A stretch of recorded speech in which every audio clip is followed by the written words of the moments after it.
All right. Good evening, everybody. It is Tuesday night at 7 o'clock, and it is time for a weekly episode of Conversations with Commodores. And before I introduce our distinguished panel, I have to give us a caveat because I don't know how thick things are going to get tonight with the conversation. So, women and children, be prepared because you do not know what's going to come out of the mouth of these three fine gentlemen.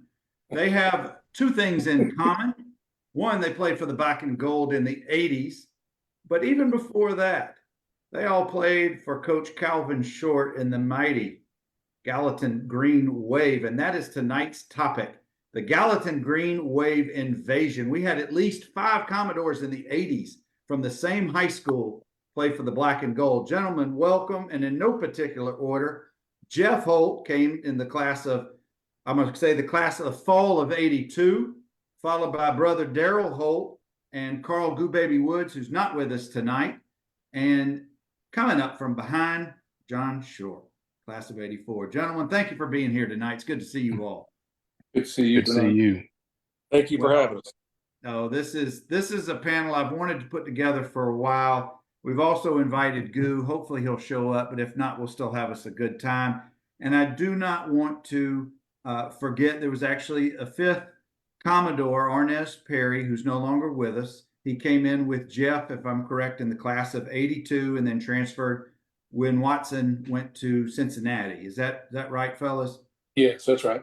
But he's also a fellow y'all grew up with and played high school ball with as well. I'm not really sure where to start, but I guess I'll pick John. Shorty, I'll start with you since it was your dad who was the famed Coach Calvin Short, won all those state championships and a bunch of runner-ups.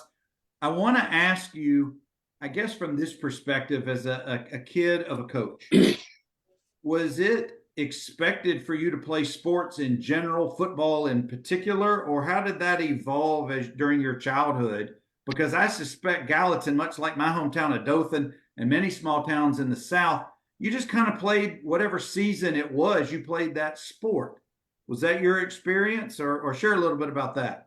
Yeah, well, growing up, obviously being from a football family, growing up when we still lived in Florida before we came to Tennessee, I was always on the sidelines.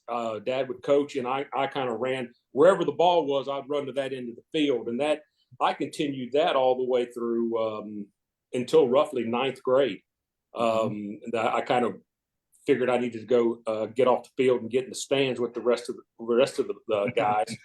But no, there was never any pressure or anything like that for me to direct toward football. And I think Jeff and Daryl will back me up on this, that our environment at Gallatin was that whatever was in season, the coaches from the other sports said, go play. Because if I'm not mistaken, now there's an elder Holt, the Scott, and all of the Holt brothers played baseball. They were great baseball players. And I think that they might have even dabbled in basketball, but some of us didn't make the high school basketball team. That coach was too smart. He cut me. He saw the limitations of no vertical and no speed. So he told me to go somewhere else. I threw the shot put in tracks. John, do you think you were subjected to some behind the closed doors discussion between coaches? There may have been conspiring against you. Oh Lord, I have no idea. I can tell you this: what happened at school. I had Coach Short at school, but we had Dad at home. It never crossed. There's another very strong figure, and Jeff and Daryl know her, my mother, that was not going to let things cross streams, so to speak. She was the boss. You got that right. She's the boss. Make no mistake about it. Jeff, talk about the Holt brothers growing up. I'm one of three I'm the oldest of three in my household, and I know how things got rough, but we all played quarterback, and we know that's not a rough position. The Holt brothers didn't mess around, I suspect, when it came to competition in the home. Yeah, we were very competitive. Scott, our oldest brother, was one of those kids at 12. He was 6'2". And yeah, so anytime there was fighting going on, Daryl and I always stuck together and teamed up against him. And lost, I bet. And the beautiful thing was I was the fastest in the family, so Scott could never catch me. So he would try to chase me through the neighborhood, and he never could catch me.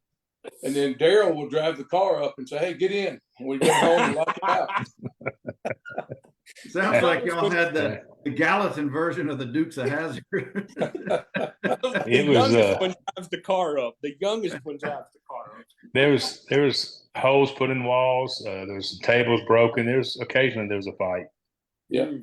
No. Daryl, am I wrong, or am I partially correct that you learned how to drive whatever vehicle probably at about age 12 to go pick up Jeff?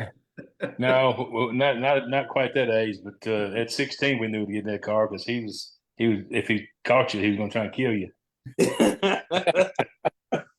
Jeff, what was your favorite sport as a, say, junior high going into high school time, and was at what point did you realize, or I guess really focus on football as your next level sport? Yeah, baseball was my favorite sport through middle school and junior high. Mm-hmm. And then when I got to high school, probably about my sophomore year, I started realizing that I might have an opportunity to play at the next level. Mm-hmm. And so at that point, football started taking some priority. And Arnez was your year. Was he also mainly a football player at the time? Arnez played baseball and basketball as well. Mm-hmm. And he was a superstar in all three sports, basically. Now, when you were coming up, I know you're 1 year older than Daryl, or 1 grade older than Daryl, and 2 ahead of John. This is really for all 3 of you guys. The Vanderbilt campus is not that far from Gallatin. We know that. But was Tennessee more the pull for you guys, or was that always on the radar? Where was your college allegiance as kids? I really didn't have an allegiance until I guess right before my senior year. I was really starting to get some attention from Johnny Majors at Tennessee. Mm-hmm. And Daryl and I went to their football camp that summer. Mm-hmm. And they took 8 of us out of the camp up to see Johnny Majors, and Roy, he put the sales pitch on us.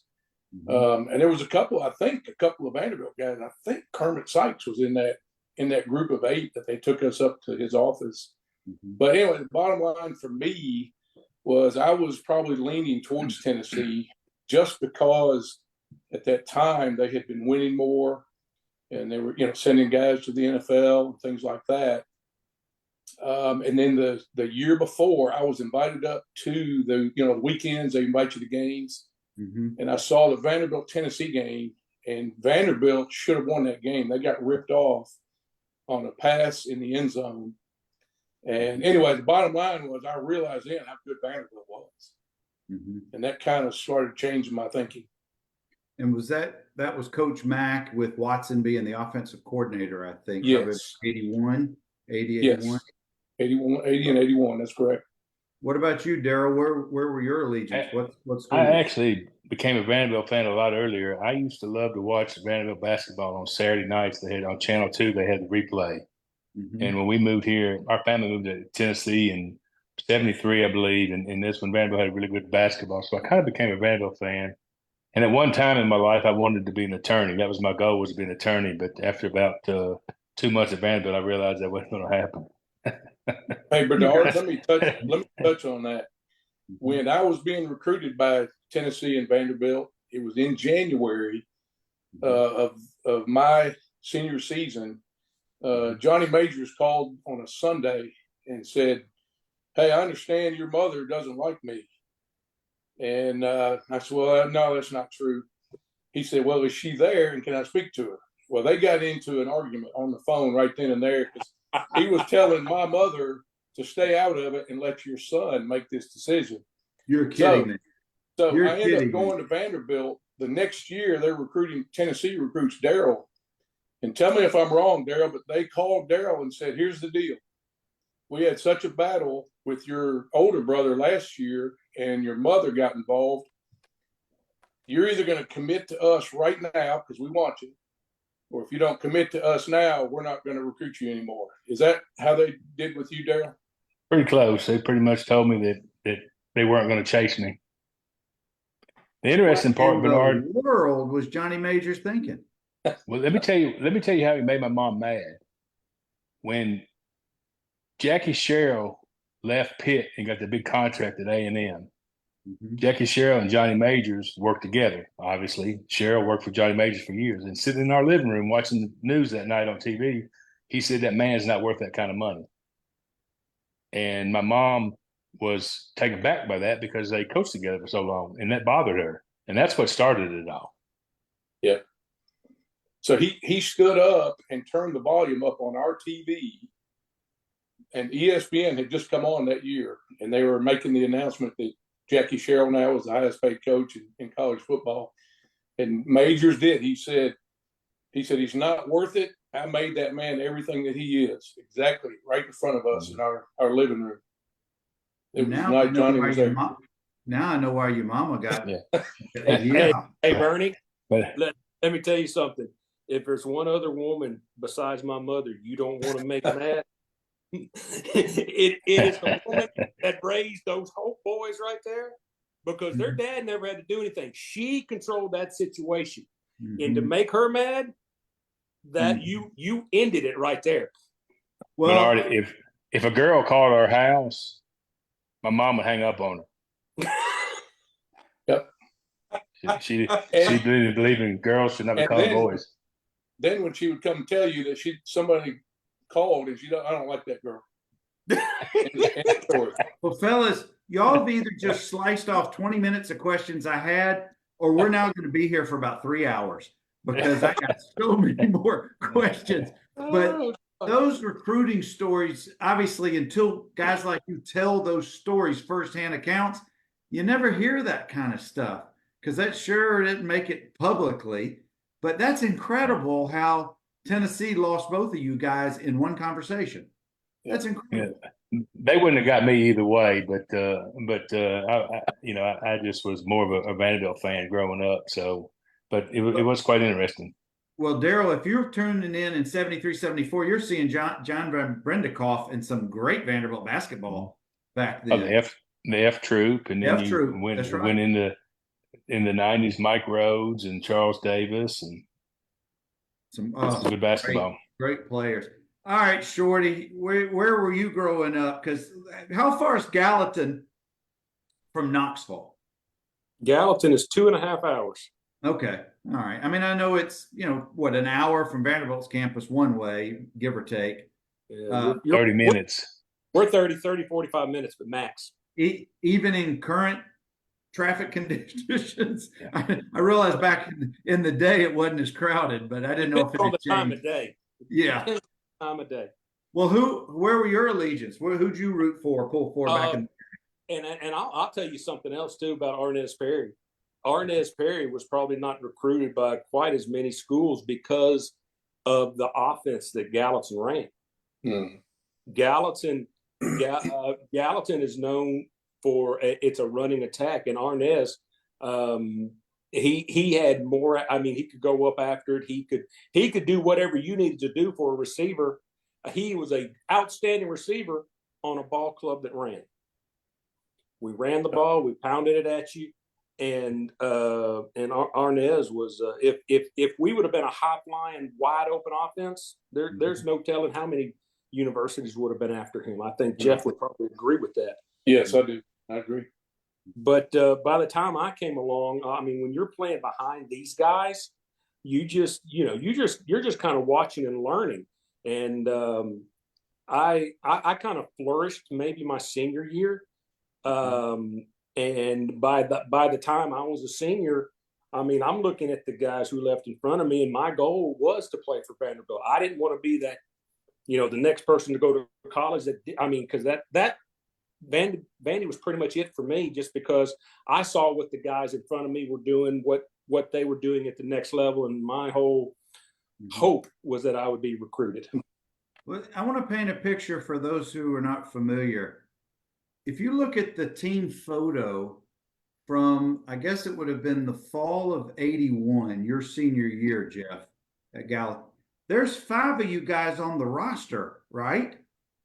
All 5 of you guys should have sophomore, juniors, and seniors on that roster. How did that team do that year, the season of 81? We had 2 games that season. We had switched to the wishbone. That was the first year we'd ever run the wishbone. And we fumbled numerous times in 2 games and lost those 2 games by close scores.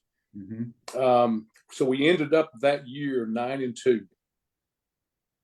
And the last game of the season, we beat Ray County 38-0. Ray County lost the state championship 3-0.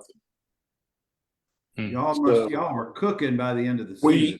We beat Knoxville Farragut 42-0 or something like that. Farragut and Ray County met in the semifinals of the state that year, and Ray County outlasted them. We beat the teetotal mess out of both of them and didn't make the playoffs. Yeah, wow. And we had 2 more players on the team too that had got SEC scholarships. We had Guy Neal, that was a linebacker, and Vernon Bass was a defensive back. Guy went to Kentucky, and Vernon went to Tennessee. So we had 7 players on that team. Wow. And if I get this right, were all of y'all on offense? Yes. Yeah. Yeah. Yeah. I would say something as a coach's son now, and not as a player. That by far was the most talent on one team that has ever come through Gallatin. And it was just, I would put that team up against anything that's ever come through this state, to be honest with you, with the fire that was on my team. I wonder how your 81 team, by the end of the season, when it was cooking on offense, would have competed against the later in the 80s. Y'all had 2 or 3 teams that won, three teams won the state, and maybe 1 or 2 were runner-up. I may have that wrong. You guys know the history, but I bet you were every bit as competitive as those other teams that got further into the season. Oh yeah. You're not going to sit here and tell me that another team would beat us. I don't care. Our teams, our years, I'd put them up against anybody.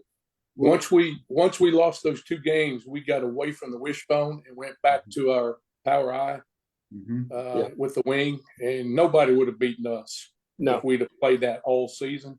We would have gone through and won everything, no question about it. That was Dad's brainchild about going to the wishbone, because if I'm not mistaken, that's when Oklahoma and all those teams were kind of running that wishbone, that triple option, so to speak. And the offense he had, that stack eye with a slot.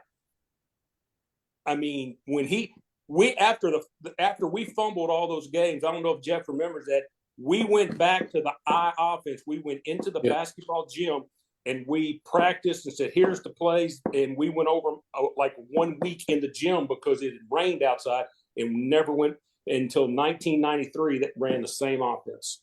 Wow. Now, Daryl, that's your junior year. That's Jeff's senior. Jeff, you're a quarterback, I think? Yes, quarterback and free safety. And where's Goo in the backfield? Tailback. And he was getting carries. Daryl, are you center? You guard? Where are you? I was right tackle. Right tackle. And Shorty, where are you playing? Center. Yeah, and that's a beef I have. Every coach's son is a quarterback. I told my dad this. I said, Dad, every guy I know, there's the coach's son is a quarterback. I said, I want to be around the ball. He said, perfect. You're center. Go over there with the offensive lineman. And that's where it ended. Hey, John, everybody has their strengths. Your dad saw yours, and he wanted to capitalize on them. And you got to touch the ball every play. Exactly. He said, we'll start every play with you. Well, while I've got your attention, talk a little bit about, there's added pressure inherently being the coach's son, the head coach's son. And I'm sure that at times it was probably stressful at times, but how did you deal with it? I would like to hear what Jeff and Daryl had to say, to see if they thought that I was treated any differently than any of the other players. There were some fun nicknames. I was Dad had a few colorful nicknames. He was there used to be a cinder block that held the door open, and he tripped over that a couple of times. So he became in the locker room. He became Block, and then I became Chip off the old block. Yes. So, Yep. But it was quite colorful. It was fun. Like I said, football was never mentioned at home, but I would, from my perspective, he was not my position coach. I was under Coach Duke. Coach Duke's one of the best offensive line coaches around, but I was expected to do it cleaner, better, because if I played, everybody, they didn't want it to come back. He's the coach's son. That's the reason he's playing. So I was expected to do it a little bit better, a little bit cleaner. I hope the other guys feel that way. I remember my senior year would have been John's junior year. We were playing Columbia. We always scrimmaged Columbia. And I believe I had this story correct. John was playing center and he messed up a couple of times, and Calvin didn't like it. So Calvin grabbed his face mask pretty hard and chewed him pretty hard, and that woke a lot of us up.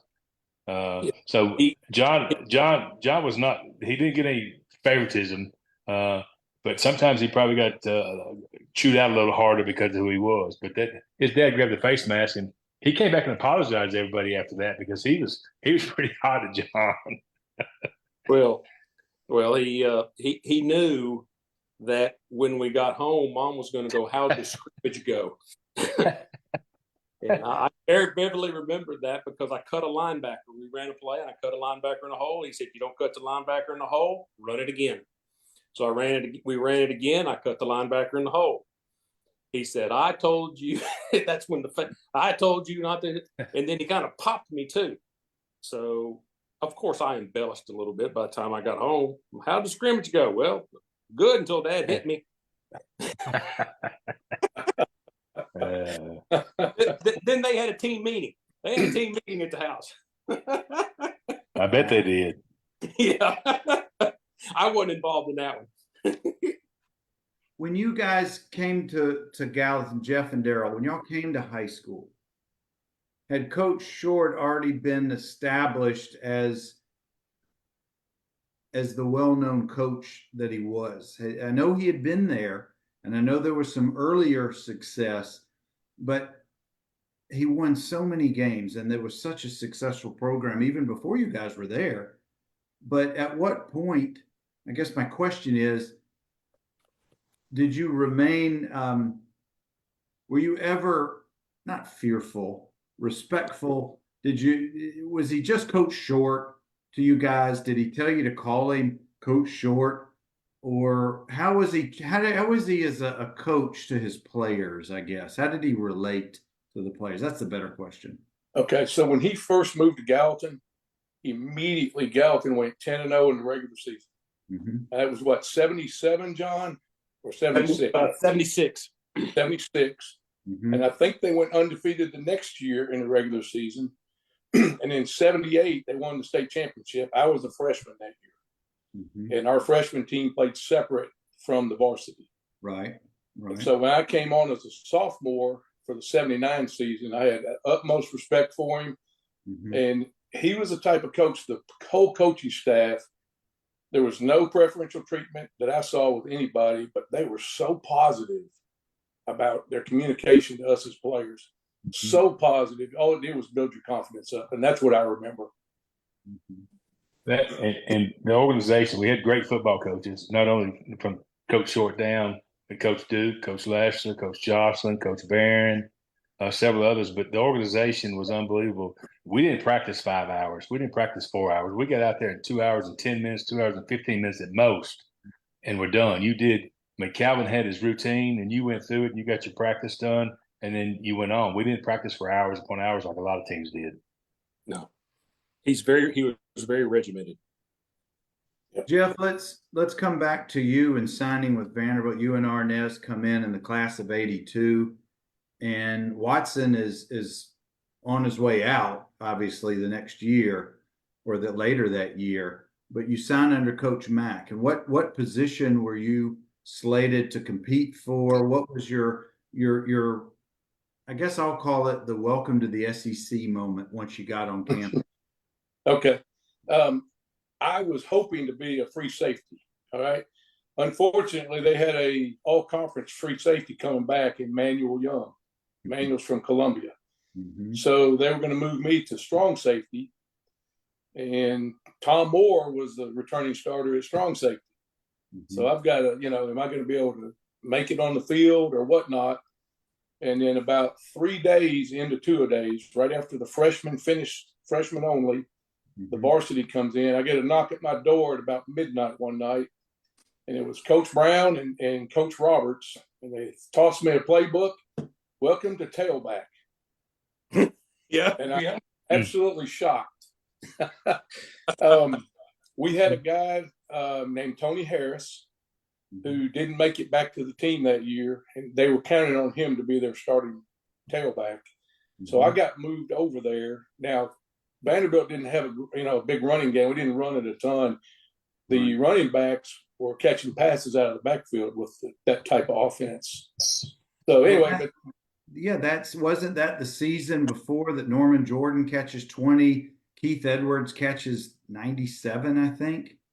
That was the season.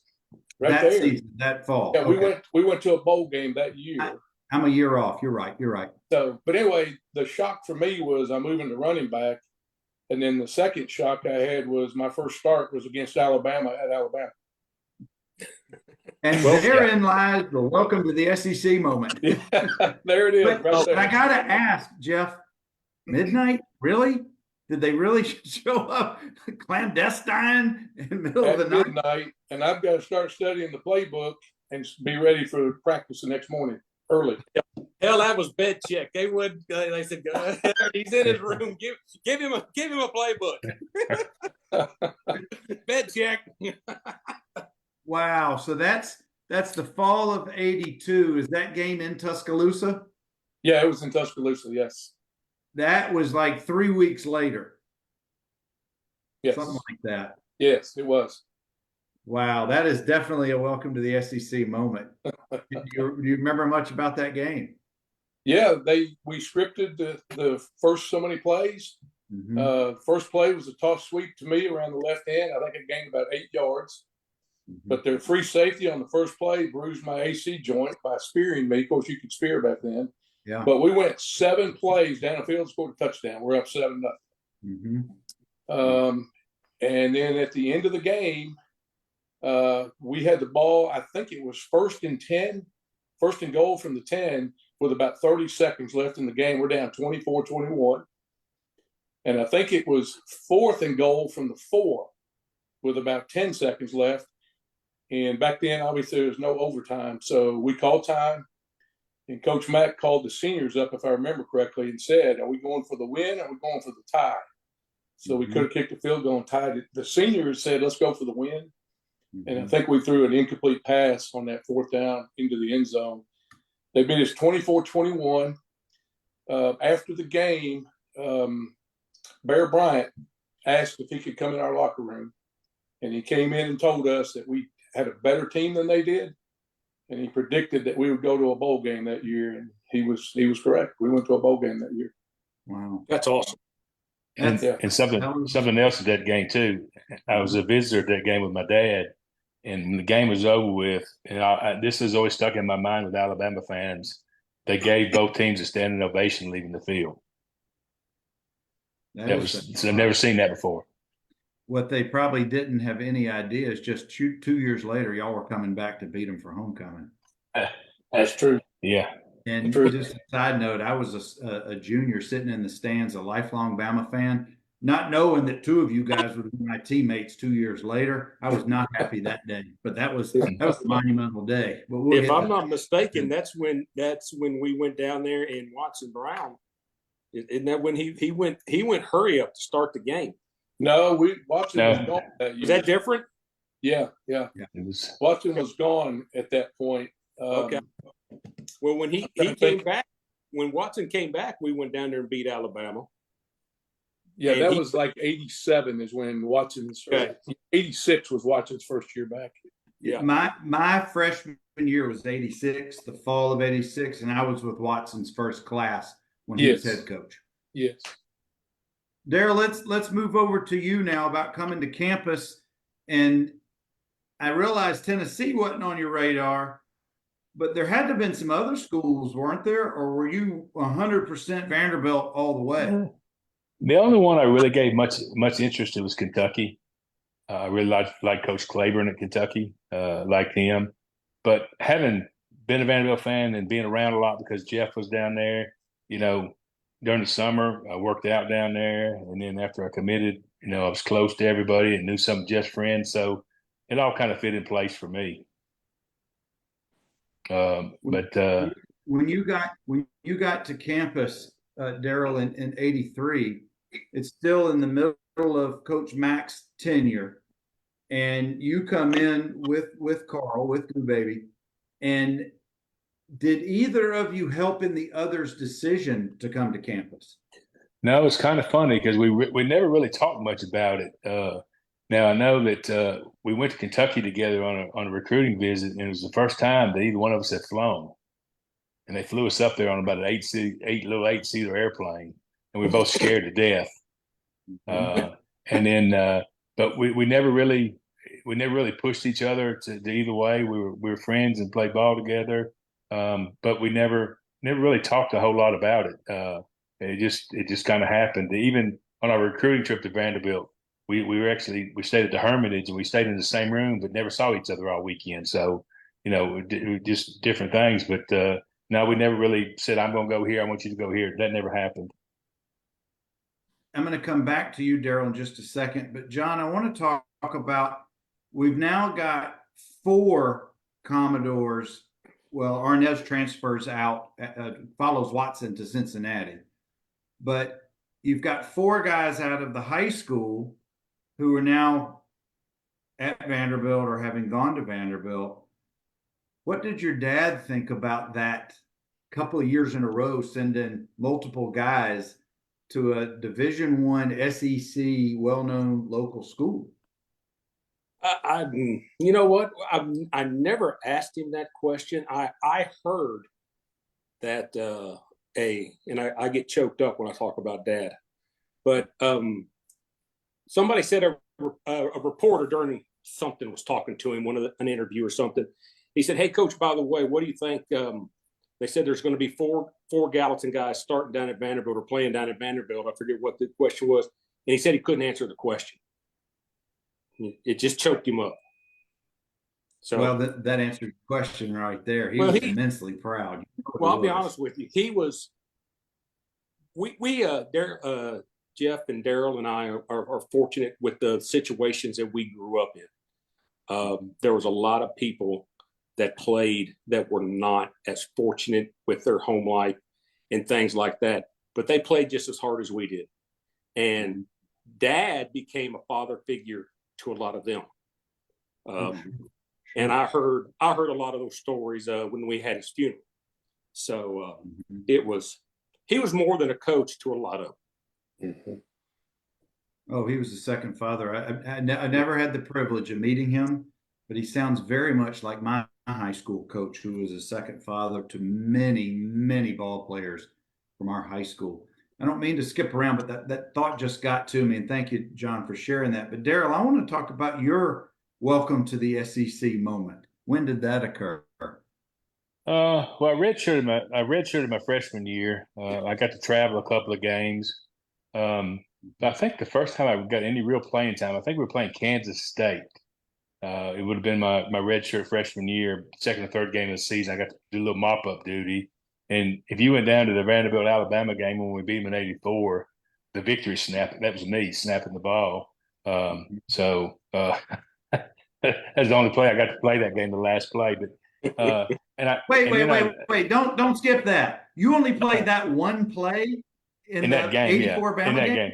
Yeah, that was my redshirt freshman year. How you got in for that play? It was at the end of the game. We were way ahead. We were ahead, and we were killing the ball. Okay. Okay. So it was at the very end. We didn't, nobody even hit each other. It's just, the last snap. And then I guess would have been my redshirt sophomore year. I played left guard, and kind of Steve Ollinger and I kind of alternated there at left guard. So that's the first year I really got a lot of playing time. Well, I want to go to that 84 Bama game, post-game celebration in the clubhouse. Jeff, have you ever witnessed or been part of something bigger or enthusiastic than that? It was fun. It was exciting to beat Alabama at Alabama. Unfortunately for me, I sprained my ankle severely in that game. So my mood was kind of mixed. I was obviously happy we won, but I was in a lot of pain and frustrated because I was probably going to be out for quite a while. So it's kind of mixed for me. But yeah, I absolutely thrilled to be a part of a team that beat Alabama at Alabama. The welcoming back at the airport was unbelievable. Yeah. Well, that's where I was going. When you guys got back to Nashville, how was the reception? The airport was packed with Vanderbilt fans. Some of them carrying sugar bowls and everything else. It was quite interesting. Yeah. So well, when we got back, we were 4-0 at that time, and beat Bama, which moved us to 16th in the rankings. And the airport was crazy with people. That was fun. Well, we don't have to go into the season. We can leave it right there. But what was, I guess, my question for the Holt brothers, how cool was it to be able to play together on the next level on the same team for at least a couple of years? I thought it was really cool. Daryl and I being on opposite sides of the ball and in different meetings and that, we didn't get to see each other much. The only time I got to see Daryl was when him and Chuck DeGroot would spank me and Mike McDonald in spades at night. that was when I got to see Daryl more than any other time. Yeah. Jeff, are you aware the statute of limitations, Daryl, is long gone? I've checked with Tennessee lawyers. Jeff, do you understand how he and Chuck were so productive in their games? Yes, I do. Some called Glasses with Reflections. Yeah, yeah. They took like a mirror. Daryl does not deny or admit to anything either of you just said. Yeah, not true at all. They all tried to accuse us of cheating because they couldn't beat us. None of them were good enough to beat us together. And Daryl is going to die on that hill right there. I can promise you, there's no cheating involved. It was easy. Oh God! I mean, now it's easy. Oh God! All right, I knew some cans of worms will get open, but I gotta keep pushing forward, guys. There's women and children watching, so we need to keep moving forward. Daryl, I want your perspective about getting to play on the same squad with Jeff for a couple of seasons. It was good for me being younger because a lot of things he experienced and hearing him talk at home and so forth, I kind of knew what to expect and had somebody there, pushing me and supporting me. I got to know some of his friends, Steve Wade and some of them. So, knowing them coming into camp helped a lot. And living close. The summer before I got there, I was in the weight room 3 or 4 days a week with Doc Crease. So all that helped. And just, having somebody that's been there and done that, it obviously helps you. And being a brother versus a close friend, it made things a lot easier.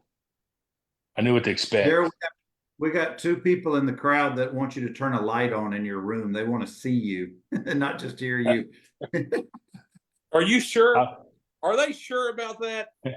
I moved to another room. I moved to another room where you can see me. David Kropp says he put his Brentwood Academy teams up against any of the Gallatin teams in the 80s. We can talk about Brentwood Academy if you want to. Yeah. I don't think he wants to get into all that. David, come on. The recruiting that goes on. Kropp, you might want to stay in your lane, buddy. You're outnumbered tonight. Shorty, let's talk about your recruiting process. Did you give consideration to other schools? How did Coach Matt come to you? What led to you coming to Vanderbilt? I'll be honest with you. I didn't, until my senior year, I had no clue if anybody was interested in me. Dad. Now I'm not talking about girls. I'm talking about for recruiting. I know that too. I can tell you a few stories about that, but I'll be quiet. Yeah, you better be quiet. Yeah, well, this is not Patreon. We're not behind a paywall, Daryl. We need to keep it as it is. This is a family show, but remember, those stories go both ways. But after our senior year, my dad handed me an envelope, and at that point, I didn't know if anybody even wanted me to come play. So like I said earlier, my interest was strictly in Vanderbilt, and once I saw that there was correspondence that he had kept from me, because he felt like it was best to keep it from me, there was no doubt that I knew if they wanted me to go play, I was going to play.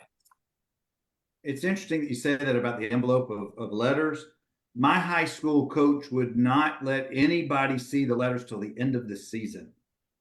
And we didn't know any differently. We didn't know folks were trying to get in touch with any of the guys on my squad. I don't know if he did it just for you or for all the seniors or recruiting guys.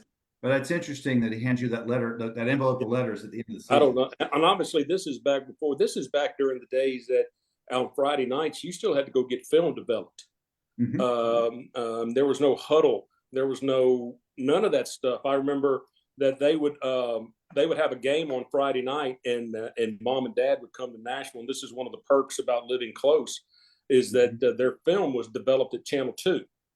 And Daryl and Jeff will probably remember Sir Cecil, they'd have horror movies late at night, and they had this gentleman by the name of Sir Cecil Krepp that would be the announcer and all that stuff. He was the one that would develop Gallatin Films, so they would show up at 10, 11, midnight and hand him the film. And while they was out running around, I would leave my dirty clothes in the car, and mom would take them home and wash them, and then all I had to do was run home and get them. So I was very spoiled with respect to that. No. Oh, hush. Well, Jeff, is there any truth that Mama Holt had to come to campus to deal with issues between you and Daryl at any point in time? Not true. Daryl and I we always got along fine as far as I knew. Now, if they'd been older brother, that might have been a story, but I don't remember. Do you remember anything like that, Daryl? No, we always got, except maybe when we were in junior high, sometimes like backyard basketball, we'd have to play on separate teams. But we always got along. We always got along pretty good in college, high school and college. We always got along great. And, and now if our mom had to come down there, we probably would have been in trouble. But our mom and dad moved to South Carolina during my freshman year of college. But my dad for 6 years, my mom missed 1 or 2 games, but my dad for 6 years didn't miss a home or away game for Vanderbilt. He drove to every game. That's like Rodney Barrett's parents. They drove everywhere. They drove to Rutgers. They drove to Army. They just got in the car and drove. Yeah. Mm-hmm. My mom and dad bought a van, and when I would go out early with offense and stuff, you could look up in the stands, and my dad would probably be the only one sitting there. But he was there when the first person came out to warm up. He was the first one there. When we were growing up, we'd go to a baseball game, and he had to get there in time for batting practice. And he was the same way with football. He was there when the first person came out to warm up. He was there. Man, that's a parent dedication right there. That's for sure. Guys, we got the Holt brothers, but also at Vanderbilt at the same time, a little bit younger, stair step. We got the Gaines brothers. Older brother Greg goes to Tennessee. We'll forgive him. But then Chris comes in maybe with your class, Daryl? Yes, that's correct. Your year. And then Brad a few years later is my class. And I always admired, believe it or not, the Holt brothers and the Gaines brothers got to play on the same teams. My brothers were younger. We never played on the same teams. But I always thought that was kind of cool to have a sibling, on the same team. Now, and I don't know, maybe it's just natural for you guys just growing up that way, being able to play together. But I know you didn't take it for granted, that's for sure. No, not at all. Just the ability to see your brother on a day-to-day basis, to see all of a sudden, wow, he's starting to get some action, things like that. That was kind of fun to be there for each other, support each other, and see the development for each of us. That's pretty cool. I want to pivot, guys, because I want to bring up two more guys who we played with and you guys knew well from Sparta, Tennessee. And Shorty, I know you know exactly who I'm talking about. One was Tim Richardson, who was a quarterback a couple of years. I think he may have been in your class. No, he may have been the class behind you, John, because I think he was in between. Because you're 2 years ahead of me, and Tim was. Yep. But also, and he's no longer with us.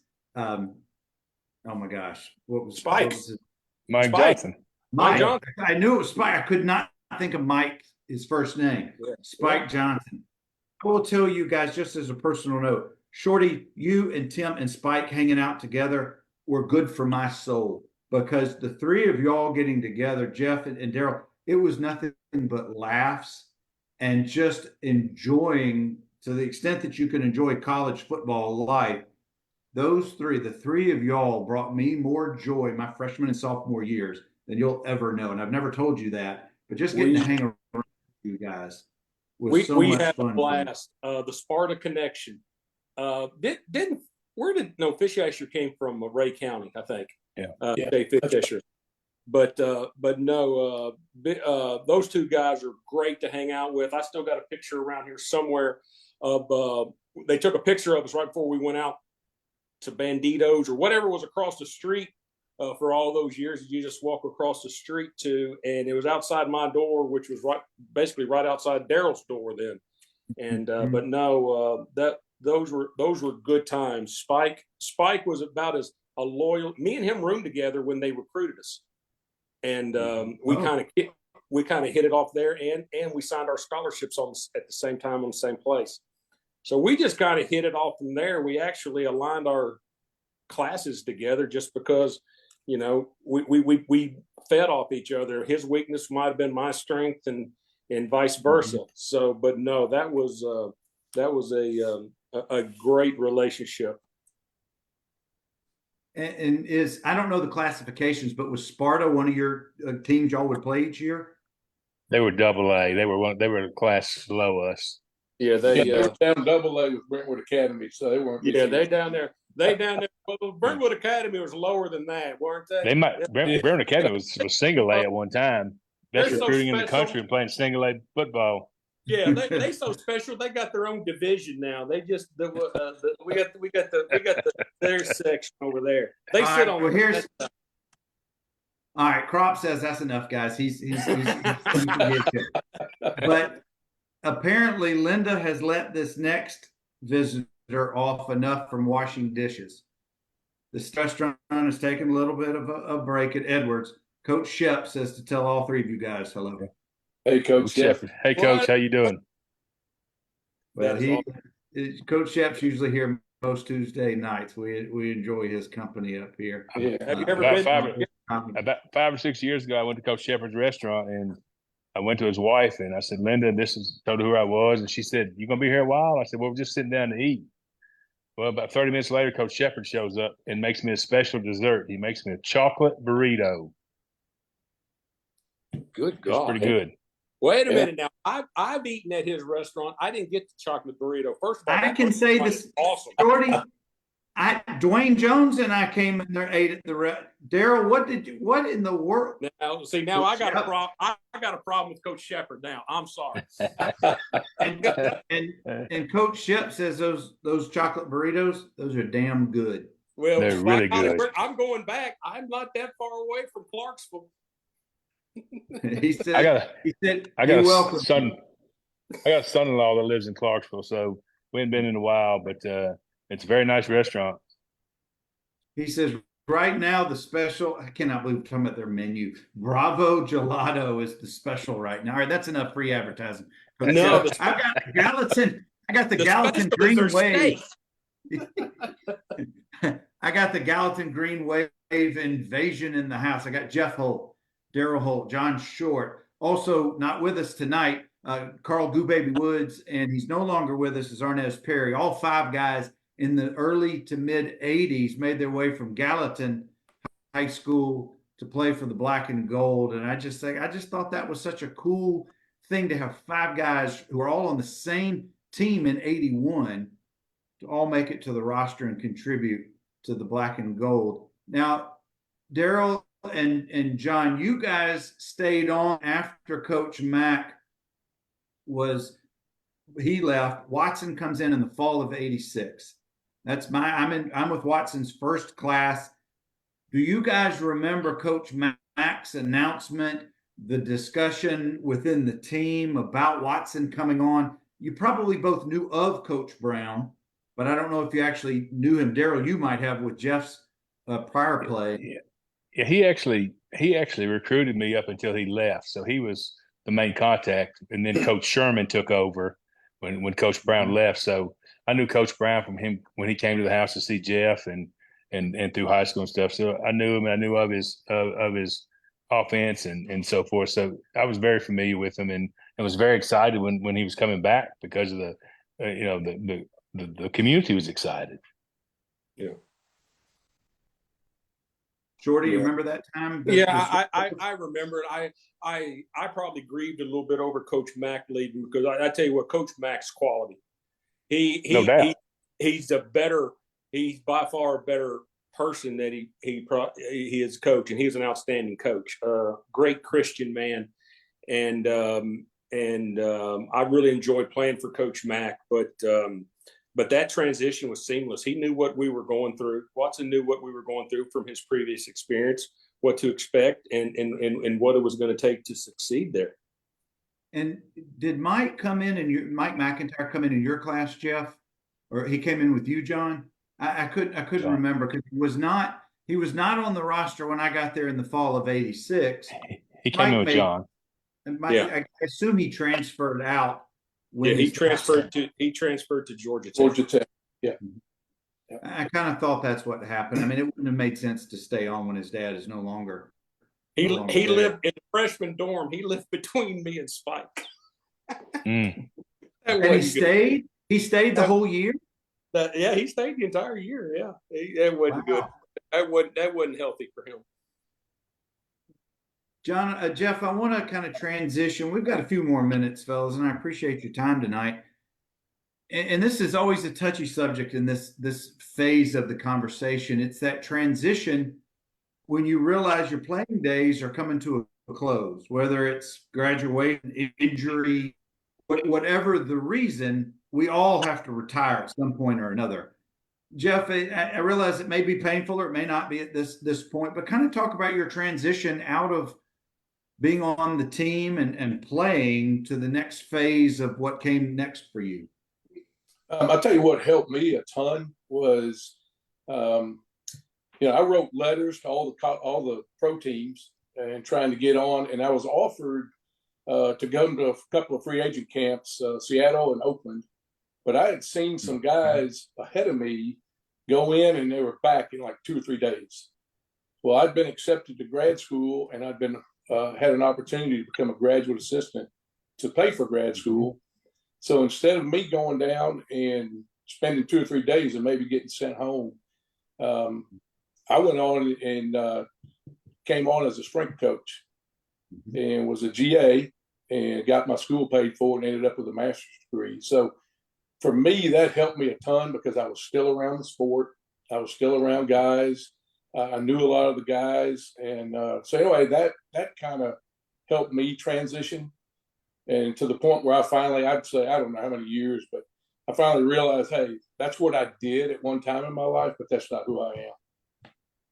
And Jeff, that's when I came across or met you is with Coach Bates' staff in the fall of '86.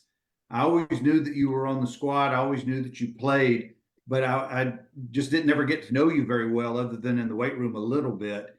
And I was obviously around Shorty and Daryl being on the squad and in the locker room. I guess I'll just, with the same topic, transition to Daryl. What was it that ultimately you realized that your playing days on an organized team, it was time to transition to whatever was next in life for you? I spent several weeks in Kansas City.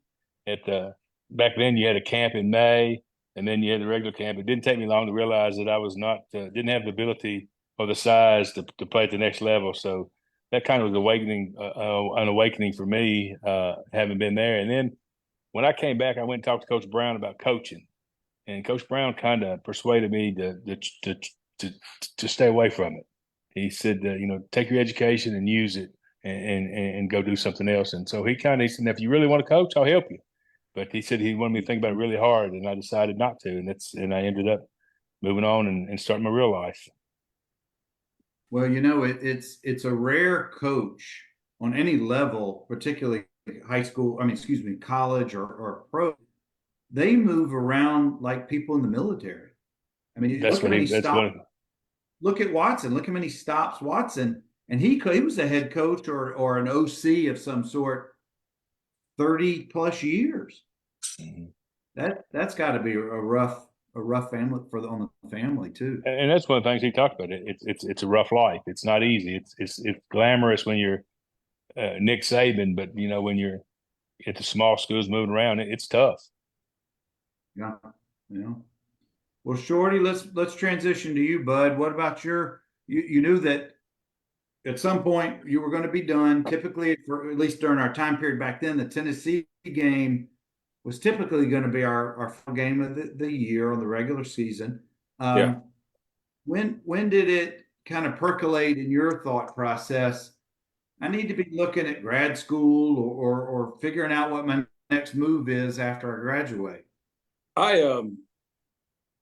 As Watson came in, Watson went with a younger bunch of offensive linemen and thing, kind of put to that he could spend more time with. So mainly in my last couple of years, I was just long snapper.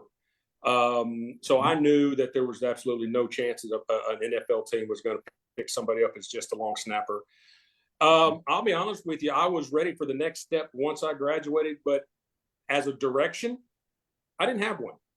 I really didn't know what I wanted to do, just because I guess maybe did I live in the moment that that I just went with what was in front of me. God has blessed me. I wanted to stay close to the sport, so I have done that. I went on with Daryl, the professional slow pitch softball tour around Sumner, just to stay active and running around and things like that. But I do stay close to the sport, but and I do miss it. I do miss playing it, but once they hand you that diploma, kind of life slaps you in the face and says, "All right, let's get it on." Two final questions. We'll start with Jeff. What do you miss about playing football? And what did it mean to you? This may be, I'll tell you what, let's just start there. That's too hard for two questions. What do you miss about the sport? What do you miss about playing football at Vanderbilt? Probably the camaraderie with some of my teammates. But the other thing for me, I'm a person that needs regimen. I need it. And so for me, every day I knew I had class, I knew I had workouts, and I knew I had team meetings and practice. So for me, it kept me on some type of program where I was doing something positive for myself. Otherwise, I would have had no direction, and I kind of would have been not good for me. So those are the things that I really miss, and it developed me. So I'm still very regimented today with everything that I do. Daryl?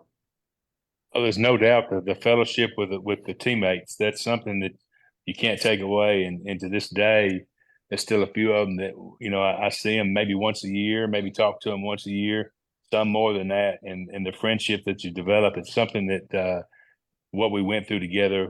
Forget about the wins and losses, just everything that we went through together. You can't take away, and it's just friendships that you have that. You went through a lot together, from the two-a-days to everything else, the classes, the exams, just the friendships that you develop. Jordy? There's no doubt. I can't tell you what went on during any of the practices other than practice, but the locker room leading up to practice, the walk back to the dorm room after practice, sitting around the table at lunch in Branscombe or wherever you ate. That's what I miss the most. I mean, you just posted a picture of John Gromos and Mark Johnson and some others sitting around to get together once a month. And they're somewhere in Nashville. I'd love to get together with those guys and just call me. We're going next Wednesday. Call me, all of you. Next win, it starts for me, Daryl. Yeah. So, Daryl, send me the details, because I have 8 other guys who've already commented either to me privately or underneath that picture that want to get together with you guys. Yeah. We started about, I don't know, 6 or 7 years ago. Eric Snyder, myself, Brent Turner, Gromos, and we try and have a preseason meeting before the season starts. We go to a place somewhere in Nashville, have a couple of beers, and now we're trying to do it once a month. So I will definitely spread the word. We're trying to do it once a month, get together and just see each other. But that would be awesome to see the guys. Why Turner? I don't get it. Why Brent? No, I'm kidding. Well, he's not here to defend himself. Well, who cares? We thought he was going to buy.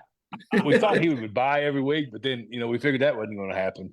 Yeah, Turner needs to chip in his amount. But guys, I've got one more topic with you guys. I could keep you here all night, but I want to be respectful of your time and the guys watching. Jeff, this is the hard question.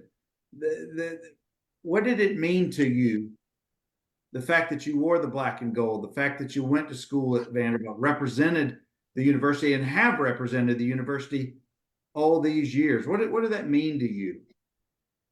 I'll be honest with you, it's been absolutely difficult because of how the teams have performed over the years. Am I proud that I did play for them? Absolutely. And would I do it all over again? Absolutely. But it's been really, really difficult because every time Vanderbilt loses a game, I wear it on my sleeve. It bothers me a ton. But I am absolutely thrilled and excited when they do win the games. So I'm just, like I said, I support them financially through the Commodore Club, and I pray and hope every year that they get better and better and better. And so anyway, I'm thrilled that I played there. Jeff, I haven't sat with you at a game, but I've sat with Daryl at a few games, and I know Daryl also wears it right there on his heart sleeve. So I know part of what his response is going to be, but I want to ask you, Daryl, what has it meant to you to be a Vanderbilt grad and to play for the black and gold all these years and to live locally? And it's been good. The wins and losses was the most difficult part even when you were in school, and it still is. I don't get as heartbroken as I used to. Every August up until a few years ago, I thought this was going to be our year, and that's the hard part. But the good part about it is the people that I met, the people that I didn't know through business or whatever. They find out that you played football at Vanderbilt, and so forth, and their reaction to you. That's been a good thing. It's helped some spots in business. Probably maybe hurt some spots in business, but there's not many people that can say they went to Vanderbilt and did what we did as SEC athletes, got the education that we did, and put the work in both on and off the field. Not many people can say they did that. Now I know every school's got, good athletes, good students, and so forth, but ours was a little different. They can say what they want to, but ours was a little different than anybody else's, and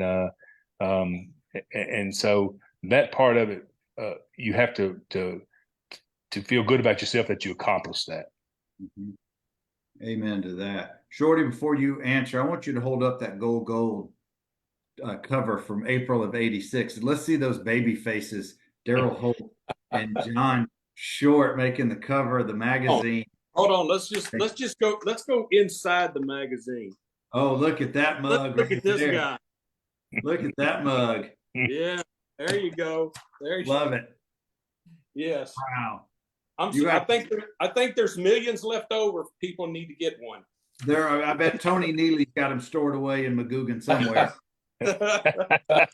John, you're gonna have to send me a copy of that cover of that. But right. I want to get to you, John, as we get close to the conclusion. Yeah. Same question. What's it meant to you to have graduated from Vanderbilt all these years? I'm the eternal optimist, I guess. I mean, every year, no matter what the sport, I'm thinking we're going to be there. That's just me. Call me naive, call me what you want to, but I'm the eternal optimist. And for what we had to do in the environment that we had to do it, because back in the day, I call it back in the day, there was no support from the administration, meaning the chancellor, and that there was absolutely no support. We were an afterthought. And we went through there and gave it 100% of our mind, body, and spirit. We graduated from one of the toughest universities in America. We played in the toughest conference in the world. And I wear it with pride that I went, and ain't nobody taking that away from me. Couldn't have said it any better. Last question is for you, Jeff Holt. Is it true? Just shake your head one way or the other. Are you the architect of the St. Valentine's Day Massacre? Okay. We got it on tape, but I know you were an active participant. For those of you who don't know, Daryl, do you remember the St. Valentine's Day Massacre? Was that when we brought all the sand in the locker room, in the weight room? No, this is Shorty. Is that when we had to push the car or something up the parking garage? Yes, it was snowing on St. Valentine's Day. I'm blaming Jeff for that. I don't know if he's involved, but I blamed him for that. He was there every bit of the way. Yeah, he was pushing there. a car up the parking garage. Wait, with Dwayne Jones in the driver's seat, 200 pounds of weight in the trunk, and Dwayne just happens to hit the brake every so often. And we're doing this for time. Yeah. In February. That's right. And you're an accomplice, Jeff Holt. Absolutely, 100%. Cold and flu season. Gentlemen, thank you. This has just been fantastic. This was better than I miss these two guys. Daryl's my agent, and I need to see him. I miss these two guys. And we live in the same town. Yeah. Hey, you guys need to get with Daryl about the next adult beverage get together, where mostly true stories are shared. Nah, that's taking all the fun out of it. Daryl, when y'all get it locked in, text me all the details so I can share. I will. Hey, appreciate what you do. You're good. You're good for the guys. Thank you, Bernard. Oh, thank you, man. No, you're welcome, but the pleasure is right here, fellas. Getting together with just hearing y'all and some of these mostly true stories. That's what it's about here. You never let the truth stand in the way of a good story. That's right. That's right. Thank you down. I'll have a good night. All right. Thank you.